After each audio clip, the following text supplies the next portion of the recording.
Tell us about the impact on small and medium-sized businesses. Bill Lang is Executive Director of Small Business Australia, and he joins us now. Bill, good afternoon. Yeah, good afternoon, Tom. Were you surprised by this? I must admit, when the government said it would back 5.1 and groups like the Australian Retail Association sort of had a number with a 3 in front of it, I sort of thought that the Fair Work Commission would come in at around 4%, but they've gone above and beyond, haven't they? Look, it certainly seems to be the case, Tom. And I think the other thing that was said by the Prime Minister before the election was that the government was supporting it for 200,000 or 300,000 people that are actually on the lowest wage, whereas this will pass through, my understanding is, to possibly 2.5 million people. So, and as you've said, like, no one would begrudge people getting a little bit of extra income, given what's happening with the cost of living across, every imaginable expense. But for many small businesses who don't earn a lot of money, like, we're not talking about the fat cats in the big end of town here. If you've got 3 or 4 employees and it's an extra, couple of $1,000s in terms of employing each of them, it's an extra $8,000. If you can't pass on that in higher prices and still maintain the total level of revenue, that's a cut in the income of the small business family, most of which have had an awful couple of years, as we all know. Well, that's right. I mean, so many small businesses were shuttered for most of 2020 and 2021 thanks to all the lockdowns here in Melbourne. So do you think this might send some small businesses which have managed to keep their doors open, this might close them permanently? Look, it will certainly have that impact on some of them, but more critically, the impact it's having on the morale, the energy level, the optimism of many small business operators. And as you say, some were forced to shut during the 6 lockdowns here in Melbourne, but no one's paid a bigger financial cost than the small business community in terms of the whole pandemic. The level of compensation was the lowest of any state in the country in terms of the Victorian government helping out. So people were having to cash in super, selling assets, borrowing extra money. We've still got 1 in 2 small businesses, Tom, that aren't earning the level of revenue they were earning before the pandemic. So the pandemic is not over for most small business families.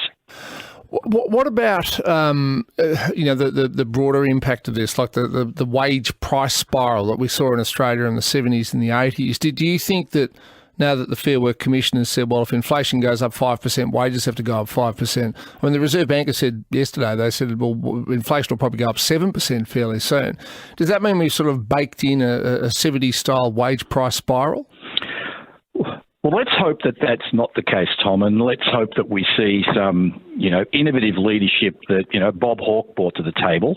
When the ineffective Fraser Liberal government was removed, and Hawke came in and he had something called the Accord. He got the major players together in a room, made sure they all understood how these things feed on each other, and how everybody had to everyone had to do their bit in terms of stabilising things and getting things under control. But you'd hardly say that the federal politicians and senior members of the public service are doing their bit. If they're earning a couple of $100,000 and they've got themselves a couple of % pay rise, that's an extra $4,000 a year. Do they really need that, given who's paying the real price here of having to deal with it, which are the small business families?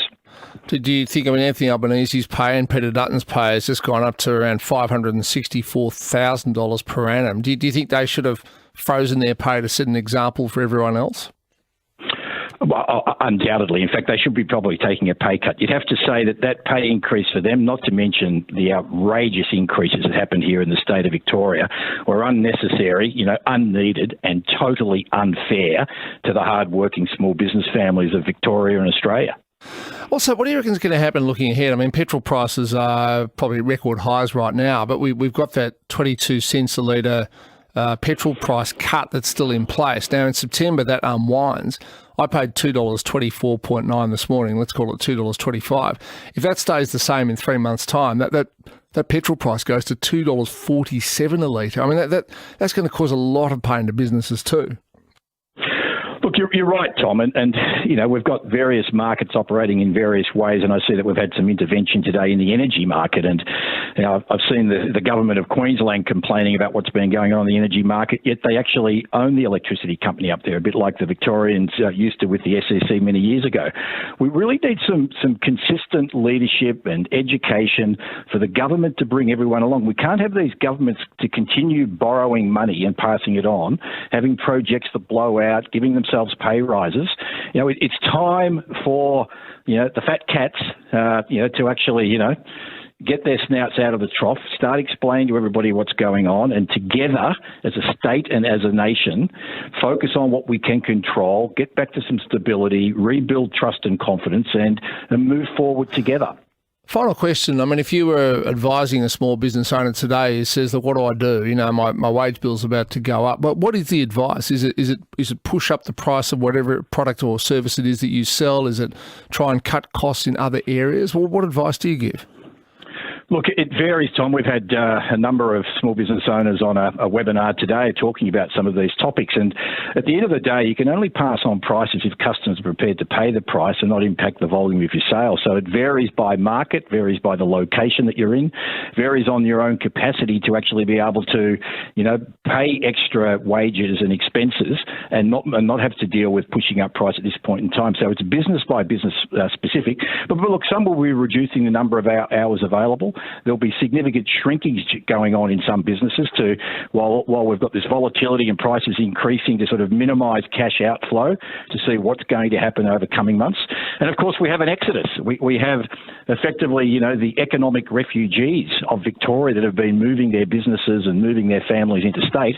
In the state of Victoria, we need the government to start coming clean and start delivering and getting the cost of living in this state, particularly government charges, under control. All right, thanks, Bill. Bill Lang there, Executive Director of Small Business Australia.